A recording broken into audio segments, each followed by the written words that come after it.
Good morning students. आज हम लोग लर्न करेंगे के अंदर sorting कैसे की जाती है, डाटा फ्रेम की sorting कैसे की जाती है। तो डाटा फ्रेम के अंदर sorting करनी हो उसके लिए हमारे पास sort वैल्यू नाम का फंक्शन होता है। ये फंक्शन क्या करता है? This function showed the data frame in ascending और descending order based on specified column और लेबल, कॉलम लेबल और रो लेबल। ये क्या काम करता है कि डाटा फ्रेम को सॉर्ट करता है जिस भी कॉलम के हिसाब से हम करना चाहें या जिस भी रो के हिसाब से करना चाहें। इसका जो सिंटेक्स है वो इस तरह से है। सबसे पहले आपको लिखना पड़ेगा डाटा फ्रेम ऑब्जेक्ट, उसके बाद डॉट सॉर्ट वैल्यू, उसके बाद बाय के बाद यहाँ पे आपने एक स्ट्रिंग दे सकते हो या लिस्ट ऑफ स्ट्रिंग दे सकते हो। स्ट्रिंग का मतलब यहाँ पे आप कॉलम का नाम एक लिख सकते हो या एक से ज़्यादा कॉलम के नाम लिस्ट में लिख सकते हो, या एक रो का नाम लिख सकते हो, एक से ज़्यादा रो के नाम स्ट्रिंग लिस्ट में लिख सकते हो। उसके बाद है एक्सिस ज़ीरो। एक्सिस ज़ीरो इसकी बाय डिफ़ॉल्ट होती है कि हाँ उसने जो है कॉलम के ऊपर काम करेगा। और असेंडिंग इज इक्वल ट्रू, तो बाय डिफ़ॉल्ट ये सॉर्टिंग जो है वो असेंडिंग ऑर्डर में ही करेगा क्योंकि इसकी बाय डिफ़ॉल्ट असेंडिंग ट्रू है। और in place is equal to false, in place is equal false कि ये डाटा फ्रेम के ऊपर सॉर्टिंग करने के बाद डाटा फ्रेम के ऊपर चेंजेस नहीं करेगा, एक नया ऑब्जेक्ट रिटर्न करेगा जिसको आप कैप्चर कर सकते हो। तो आइए हम लोग इसको देखते हैं कैसे ये काम करेगा। यहाँ पे मैंने एक डाटा फ्रेम बनाया हुआ आपके सामने जिसके अंदर हमारे पास 5 रोज़ हैं और 3 कॉलम है, नेम, हिंदी, मैथ। नेम के अंदर नाम है, हिंदी के अंदर हिंदी के मार्क्स और मैथ के अंदर मैथ के मार्क्स हैं हमारे पास। अब हम इसको सॉर्ट करते हैं। मैंने यहाँ लिखा print df dot sort values by name. यहाँ df हमारे डाटा फ्रेम का नाम है, data frame object. Sort values function का नाम बाय इक्वल लिखे मैंने एक स्ट्रिंग का नाम लिखा क्योंकि नेम कॉलम के हिसाब से इसको आपने सॉर्ट करना है, क्योंकि इसमें बाय डिफॉल्ट एक्सिस ज़ीरो है। तो एक्सिस ज़ीरो हॉरिजॉन्टल है, हॉरिजॉन्टल में क्या आता है कि नेम नज़र आते हैं, हमें कॉलम नज़र आते हैं। तो ये हमारे पास नेम कॉलम के हिसाब से सॉर्ट करना है। अभी देखिए हम इसको रन करते हैं तो आउटपुट हमें क्या आती है। देखिए ये उसने नेम के हिसाब से सॉर्ट कर दिया। पहले हमारा डाटा कुछ इस तरह से था, अब पहले ए जे अजय वाला आ गया, फिर अमर अमर वाले 2 आ गए हैं। देखिए ये एक अमर था, एक ये अमर था। R3 में R5 में, तो पहले R3 वाला आ गया, फिर R5 वाला आ गया। उसके बाद हमारे पास आ गया राम, फिर S वाला श्याम। तो ये अल्फ़ाबेटिक ऑर्डर में उसने हमारा डाटा सॉर्ट कर दिया है। तो इस तरह से यहाँ पे हमने ना तो असेंडिंग इक्वल टू ट्रू लिखा, ना ही हमने एक्सिस इक्वल टू जीरो लिखा, क्योंकि बाय डिफ़ॉल्ट जो चीज़ें उसने उठा ली हैं। बाय डिफ़ॉल्ट असेंडिंग ट्रू है, वो असेंडिंग ऑर्डर में कर रहा है। बाय डिफ़ॉल्ट जो एक्सिस ज़ीरो है तो उसको पता है कि मेरे को कॉलम के हिसाब से चलना है। उसके बाद in place equal to false है, इसका मतलब कि इसमें जो चेंजेस कर रहे हैं हम लोग वो इस पर सिर्फ आउटपुट के लिए ले रहे हैं, ओरिजिनल डाटा फ्रेम में फ़र्क नहीं पड़ रहा। हाँ, अगर मैं in place equal to true लिख देता तो ओरिजिनल डाटा फ्रेम बदल जाता है। चलो अब हम आगे देखते हैं कि अगर मैंने 2 कॉलम पे, एक से ज़्यादा कॉलम पे करनी हो सॉर्टिंग तो कैसे करवाएंगे। वैसे देखिए अब जब एक से ज़्यादा कॉलम पे करनी तो आपको यहाँ पे क्या इसको देना पड़ेगा, आपको लिस्ट की फॉर्म में दोनों कॉलम्स के नाम देने पड़ेंगे। तो हमने लिस्ट की फॉर्म में कॉलम्स के नाम दिए हैं। यहाँ पे हमने लिखा है सॉर्ट वैल्यूज़ नेम हिंदी। फिर नेम के हिसाब से सॉर्ट करना है, फिर कॉलम कौन सा लेना है, हिंदी। कहने का मतलब अगर किसी कॉलम नेम कॉलम में कोई 2 वैल्यू सेम आ गई तो वहाँ पे फिर उसने आगे वाला कॉलम देना है हिंदी। अभी हम इसको रन करते हैं। देखिए हमें आउटपुट आ गई है। अब ध्यान से देखिएगा आउटपुट अब कैसी आई है। देखिए ये हमारा डाटा फ्रेम था, इसमें भी अल्फ़ाबेटिक ऑर्डर पहले उसने नेम के हिसाब से सारा डाटा सेट किया, अजय, अमर, अमर, राम, श्याम। लेकिन इसमें देखिए ये अमर 2 बार सेम आ गया ना पहले कॉलम में। तो इसमें जब जहाँ पे पहले कॉलम में सेम आ गया तो फिर उसने दूसरे कॉलम की वैल्यू देखनी है कि दोनों में से दूसरे कॉलम की वैल्यू किसकी छोटी है। अब 65 थी हिंदी की, R5 वाले की, और R3 वाले की 80 थी, इसलिए R5 पहले आया है। अगर हम इससे पहले बिना हिंदी वाला रन कर रहे थे तो पहले R3 आ रहा था, क्योंकि जिस ऑर्डर में वो एंटर था उसी ऑर्डर में उसने अमर पहले वाला ले लिया और अमर बाद में लिया। लेकिन यहाँ पे 2 कॉलम थे तो पहले उसने क्या किया, नेम के हिसाब से डाटा सेट किया, फिर उसने देखा जहाँ पे नाम बराबर आ रहे हैं उसका फिर सेकंड कॉलम लिया। सेकंड कॉलम में अमर अमर बराबर आ रहे थे, R3 में अमर था, R5 में अमर था। तो लेकिन हिंदी वाले कॉलम में 65 था R5 वाले का, इसलिए उसने R5 पहले ली है। पिछली आउटपुट में R5 बाद में आई थी। तो इस तरह से अगर आप मल्टीपल कॉलम्स के ऊपर करते हो तो सबसे पहले वो प्राइमरी कॉलम के हिसाब से सॉर्ट करता है, फिर देखता है प्राइमरी कॉलम के अंदर, प्राइमरी कॉलम मतलब जो पहला कॉलम दिया हुआ है, फिर देखता है कि उसके अंदर अगर 2 वैल्यू सेम आ गई हैं तो फिर वो अगले कॉलम की वैल्यू जो दी है उसके हिसाब से उन रो को ऊपर नीचे जैसे एडजस्ट करना करता है। Hope you understand. अब हम बात करते हैं कि अगर हमने डिसेंडिंग ऑर्डर में लेना हो तो डिसेंडिंग ऑर्डर में ये कैसे करेगा।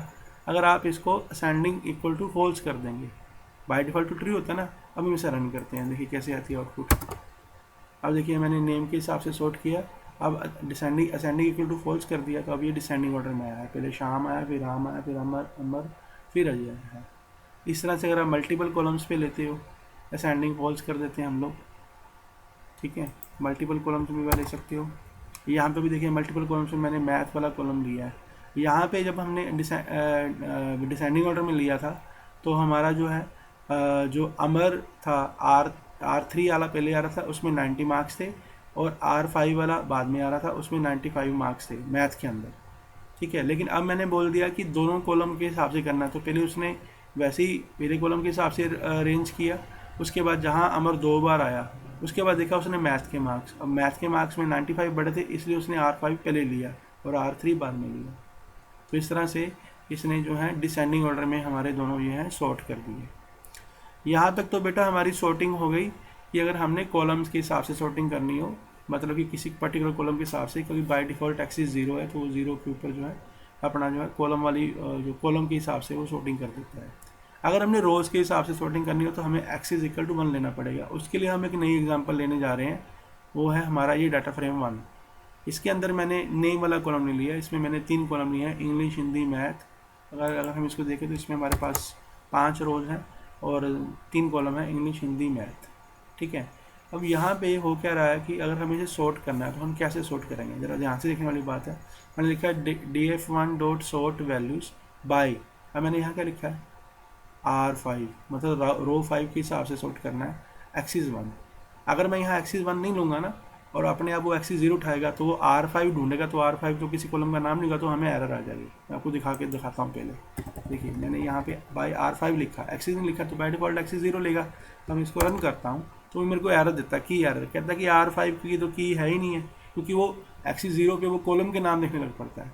इसलिए जब आपने रो का नाम देना है उसके बाद आपने एक्सिस इक्वल टू 1 जरूर लिखना है, कि हम लोगों ने अब एक्सिस 1 जो है वर्टिकली जो है उसके हिसाब से हम कर रहे हैं।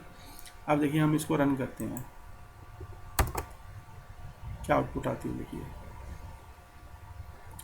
R5 में देखिए पहली इसमें 80 था, फिर 65 था, फिर 55 था, ऐसे हॉरिजॉन्टली देखा। जब हमने इसे सॉर्टिंग किया तो बाय डिफ़ॉल्ट असेंडिंग ऑर्डर है, तो उसमें R5 में सबसे पहली वैल्यू कौन सी 55 है, इसमें वो पहले आनी चाहिए, फिर 65 आनी चाहिए, फिर 80 आनी चाहिए। तो देखिए हमारा ये डाटा पूरा क्या हुआ, इसलिए 55 वाला कॉलम पहले आया, फिर 65 वाला आया, फिर हमारा 80 वाला कॉलम आया। तो ये हमारी जो है रो के हिसाब से जब सॉर्टिंग की गई तो उसने कॉलम को आगे पीछे जो है एडजस्ट कर दिया। अब रोज नहीं एडजस्ट होंगी क्योंकि एक्सिस 1 किया हुआ हम लोगों ने, ठीक है ना। तो इसने इस हिसाब से हमारे जो है हॉरिजॉन्टल जो है हॉरिजॉन्टली उसने अपना जो है इसको सेटल कर दिया कि पहले कौन सा कॉलम आया, फिर बाद में कौन सा कॉलम आया, ठीक है, उन वैल्यूज़ के हिसाब से, ये हॉरिजॉन्टली, ठीक है। इस तरह से अगर मैं एक्सिस R4 पे लूँ, R4 में क्या है हमारे, R4 में 90 है, NaN और 70 है। अगर मैं इसको रन करता हूँ, अब देखिए तो पहले R4 के हिसाब से अगर हम ले रहे हैं तो ये 70 वाला कॉलम पहले आया, उसका 70 वाला कॉलम मैथ था तो वो पहले आ गया, फिर NaN और 90 में से 90 वाला कॉलम पहले आया, फिर NaN वाला आया, जिसका मतलब NaN हमारी लास्ट में वो दिखा रहा है हमें, ठीक है। तो इस तरह से R4 के हिसाब से हमने इसको सॉर्ट कर दिया। एक्सिस हमारी वैसे 1 लिख रखी है, असेंडिंग हमने लिखा नहीं है फॉल्स, इसलिए ये असेंडिंग ऑर्डर में कर रहा है, असेंडिंग इक्वल टू ट्रू मान रहा है उसको।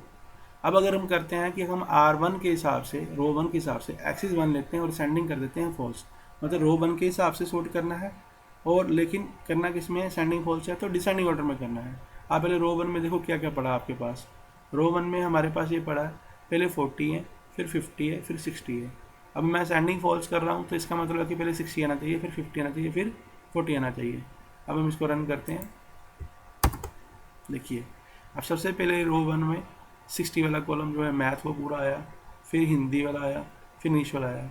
अब इस बात का ध्यान रखिए कि कॉलम पूरे का पूरा मूव होगा, आप ये नहीं सोच सकते कि अकेली रो 1 वाली वैल्यू इधर उधर हो गई है, बाकी कॉलम ऐसे रहा, नहीं, फिर तो डाटा करप्ट हो जाएगा।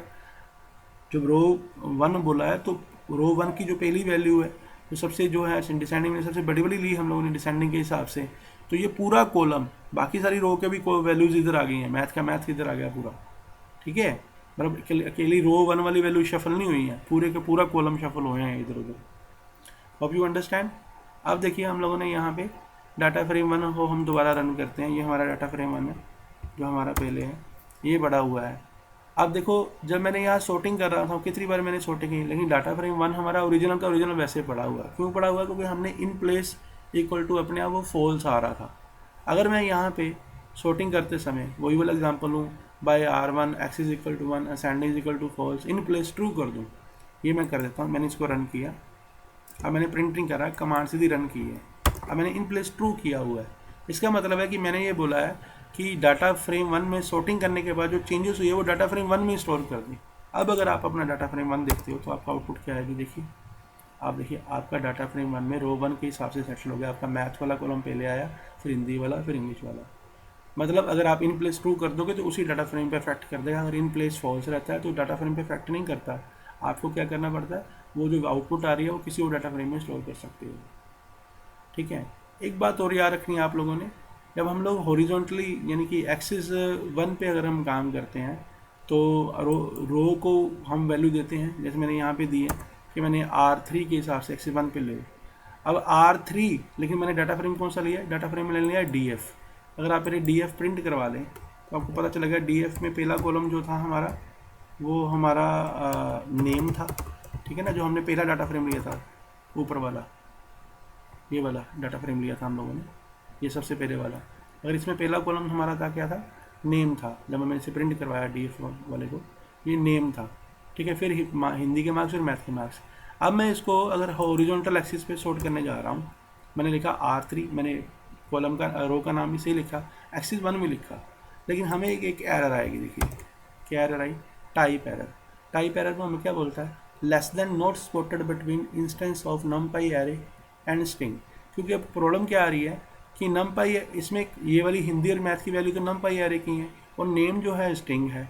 तो जब वो इस तरह से हॉरिजॉन्टली इसको सेटल करने की कोशिश करता है तो वो कंपैरिजन नहीं कर पाता, लेस देन ऑपरेटर उसका कंपैरिजन नहीं कर पाता एक स्ट्रिंग को और एक न्यूमेरिक को, इसलिए वो हमें एरर देता है। तो इसलिए जब हम लोग हॉरिजॉन्टली जब सॉर्टिंग करते हैं तो फिर हमें ये बात का ध्यान रखना चाहिए कि हाँ हमारे जितने कॉलम हो न्यूमेरिक हो या सारे कॉलम के सारे कॉलम स्ट्रिंग हो। अगर मिक्सचर होगा तो वो फिर वो उसको सॉर्ट नहीं कर पाएगा, इस बात का आपने ध्यान रखना। तो हम लोग अपने लेसन को कंक्लूड करते हैं कि हमारे पास सॉर्टिंग करने के लिए जो है हमारे पास सॉर्ट वैल्यू फंक्शन है। आप इसको एक्सिस 1 पे भी कर सकते हो सॉर्ट, और एक्सिस 0 पे भी कर सकते हो, एक कॉलम पे भी कर सकते हो, मल्टीपल कॉलम पे भी कर सकते हो, असेंडिंग में भी कर सकते हो, डिसेंडिंग में भी कर सकते हो, और अब उसी डाटा फ्रेम के अंदर उसको चेंजेस को रिफ्लेक्ट भी करवा सकते हो। तो ये सारा जो है हमारा इसी तरह से काम करता है। Hope you understand. Thank you.